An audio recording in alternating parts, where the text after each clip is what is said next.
Bienvenidos a Fuera de Plano, un podcast de historias con historia.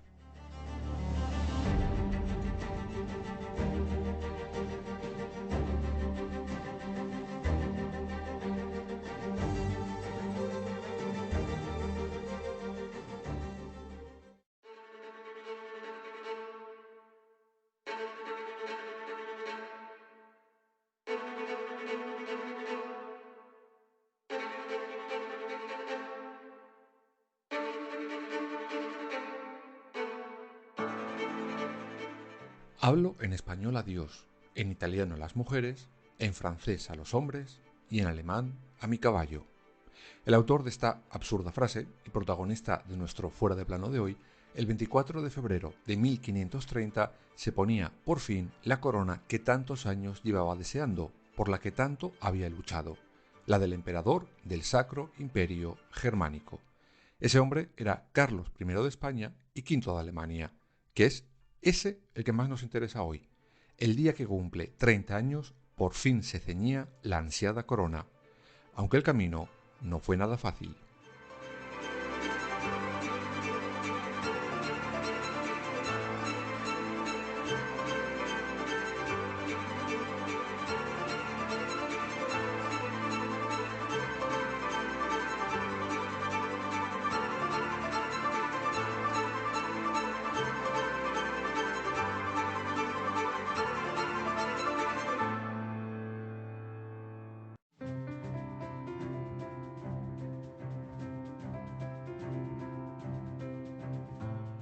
Antes de comenzar, os adelanto que la historia completa de cómo Carlos V llega por fin a ese día donde le ponen la última corona de emperador es larguísima, más que un día sin pan. Y ocurre un montón de cosas. Por esa razón, toda la historia la hemos dividido en 3 capítulos diferentes, aprovechando 3 fechas distintas. Hoy nos vamos a quedar en el final, en la coronación. Otro capítulo tendremos el medio, el llamado saqueo de Roma, y en otro capítulo, a final de temporada, tendremos el principio y su primera coronación como emperador. Ya lo iréis entendiendo mejor a medida que os vayamos contando la historia completa. Dicho esto, ahora sí, nos vamos a 1519. Maximiliano I de Habsburgo ha muerto y hay que buscarle recambio.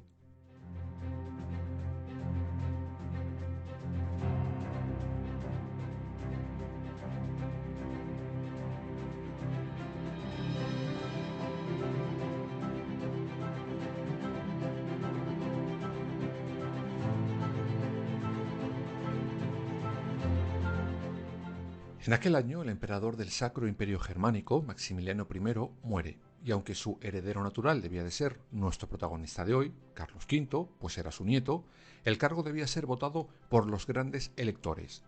Y tuvo un gran contrincante, en esto y en casi todo en su vida, el rey de Francia, Francisco I. Ya contaremos en su capítulo este pequeño rifirrafe. Finalmente, Carlos V gana las elecciones, después de haber diezmado enormemente las arcas, sobre todo de Castilla, cosa que provoca grandes tensiones con muchos nobles, hasta el punto de llegar a un motín que ya contaremos también en otro capítulo especial. Pues bien, como decíamos, ese mismo año, 7 de los grandes electores le designan sucesor de Maximiliano. Pero a Carlos le faltaban aún 3 pasos para llegar a ser del todo emperador del Sacro Imperio Germánico. Esos 3 pasos eran 3 coronaciones. Sí, 3. 3 diferentes.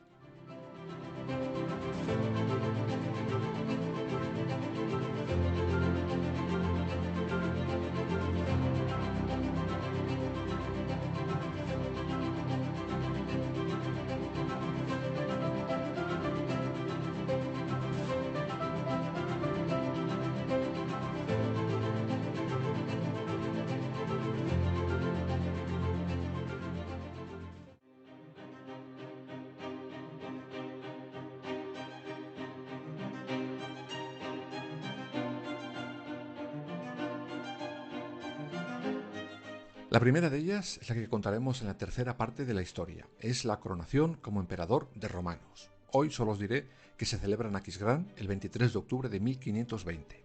La segunda debía ser la de rey de Borgoñones o rey de Italia. Esta no tiene lugar establecido en la historia. Y la tercera será la gorda, la de la corona imperial propiamente dicha. Esta sí tenía establecida la ciudad de Roma como sede para hacerlo. desde los tiempos de Carlomagno hasta otros muchos después de él. Sin embargo, pasados varios años después de haber sido elegido como sucesor del emperador, a Carlos todavía le faltaban las dos últimas coronas.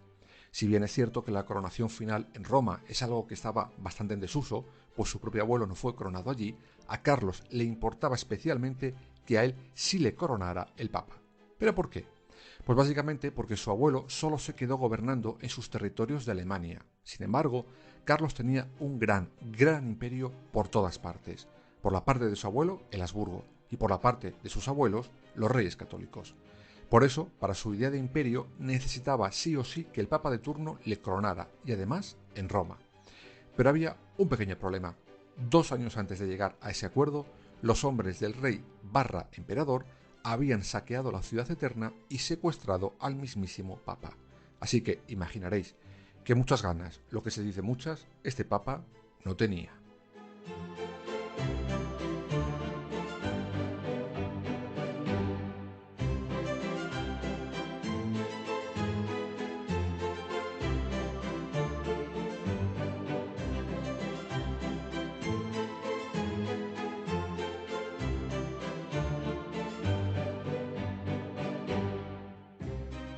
Esto es lo que se conoce básicamente como el saco de Roma. Ya lo contaremos en el segundo capítulo de este tema. ¿Veis? Por eso os decía antes que por fechas desestructuramos la historia de sus coronaciones en 3 partes.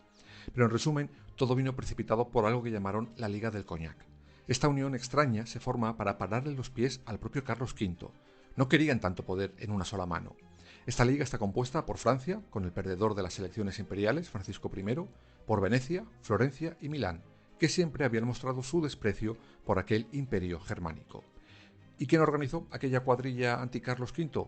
Pues ni más ni menos que el mismísimo Papa de Roma, Clemente VII, aquel que debería coronar al emperador al que ahora quería dejar fuera de ese imperio. Este es el origen de aquel saco de Roma. Ya lo contaremos en su momento porque merece la pena.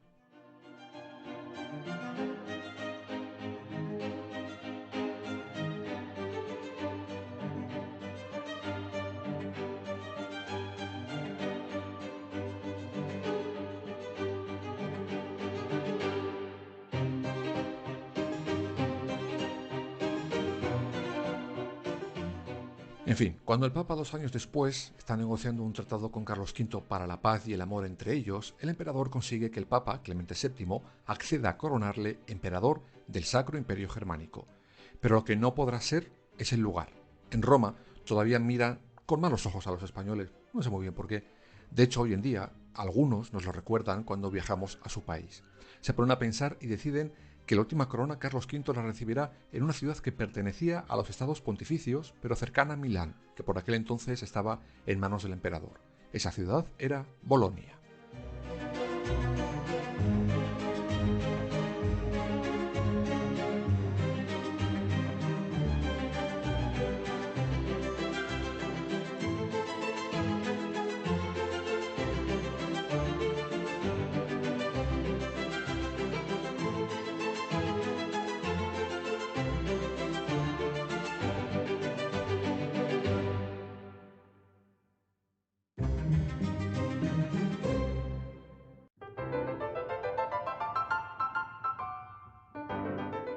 El 23 de octubre de 1529, quedaos con esta fecha, Clemente VII hace su entrada triunfal en Bolonia. Y digo triunfal porque le reciben multitud de arcos del triunfo con escenas del Antiguo Testamento.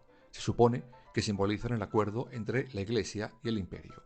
10 días después, y con el Papa pelín mosqueado por la tardanza, llega, por su lado, el flamante emperador Carlos V. Y su entrada, evidentemente, fue todavía más espectacular que la del Papa.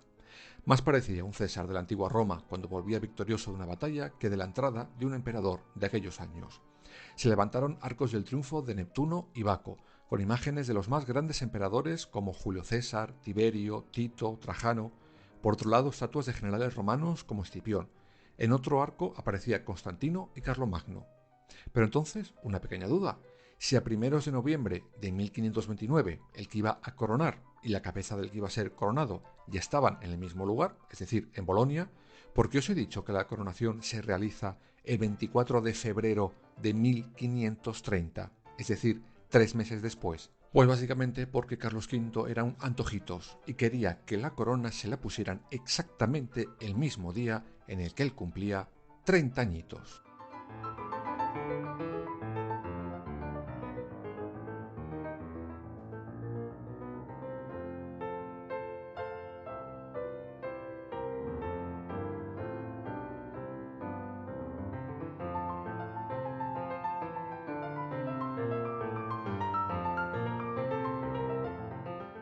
Pues nada, llegamos hasta 2 días antes del cumple de Carlitos.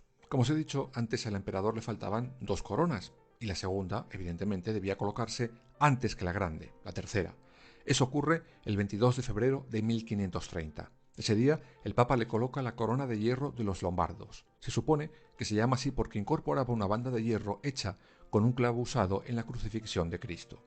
Esta ceremonia por la que Carlos es coronado rey de Borgoñones o de Italia se hace en privado, sin grandes fiestas, pues no quería que ésta quitara ni un ápice de resplandor, luz y color a la tercera y definitiva.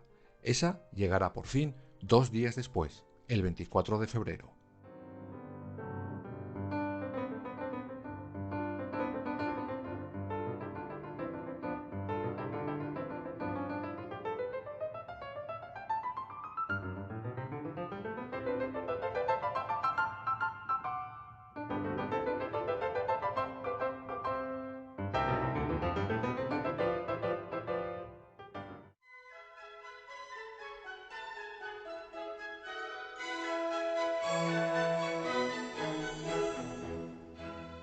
El lugar, la iglesia de San Petronio, decorada para el momento como si fuera la mismísima Basílica de San Pedro de Roma.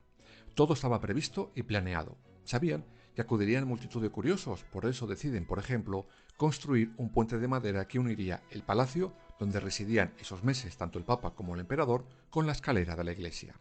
Ese día Carlos V desfila por ese puente de madera como si fuera un influencer o una estrella de Hollywood, ataviado con sus mejores galas. En la cabeza, la corona de hierro que 2 días antes el Papa le había colocado en privado. Delante de él iban 4 grandes nobles del Imperio Germánico, llevando los 4 símbolos del emperador: la corona de oro, la espada, el orbe y el cetro. Carlos V iba con su manto, y otro noble le llevaba la cola del mismo como si fuera la novia salida de la portada de Lola. Iba tan feliz que si hubiera tardado un poquito más en cruzar esa pasarela de madera, hubiéramos tenido un serio disgusto.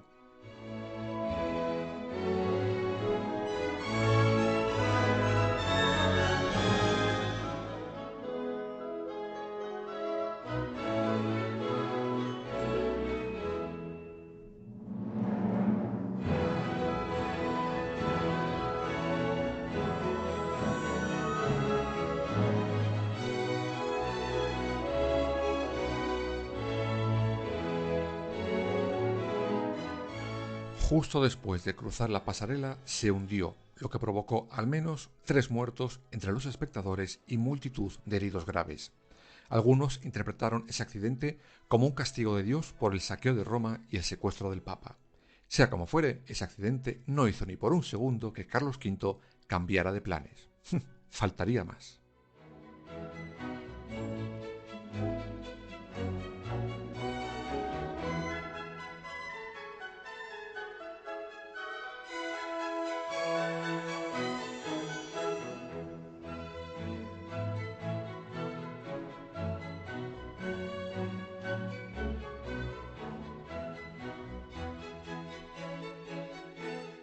Cuando entra en la iglesia, Carlos V es investido canónigo de San Pedro. A continuación, el cardenal Farnesio, que años después llegaría al papado, le unge de los santos óleos. En el altar mayor construido para esa ocasión, imitando de nuevo el de San Pedro del Vaticano, estaba ya el Papa esperando.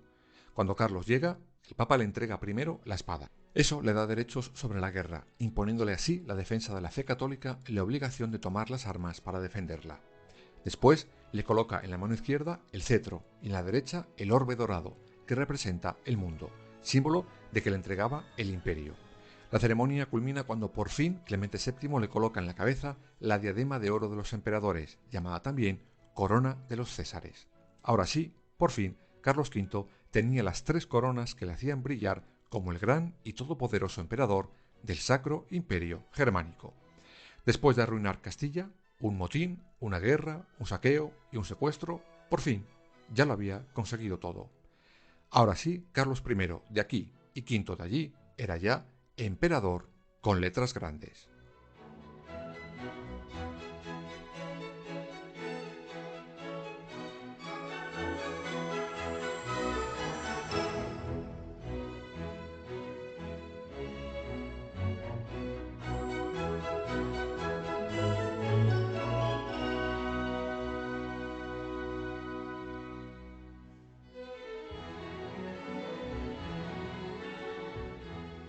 De todas formas, con el paso de los años, el flamante emperador al que hoy hemos coronado comprenderá que una cosa son los honores, los títulos, las coronas, y otra muy distinta es mantener ese imperio en orden bajo su persona en una Europa con tanto equilibrio de poder extremo. Hoy eres mi aliado, mañana eres mi enemigo.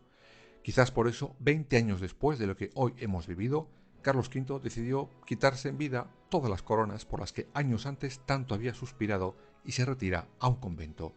Pero esa es otra historia fuera de plano que será contada a su debido momento.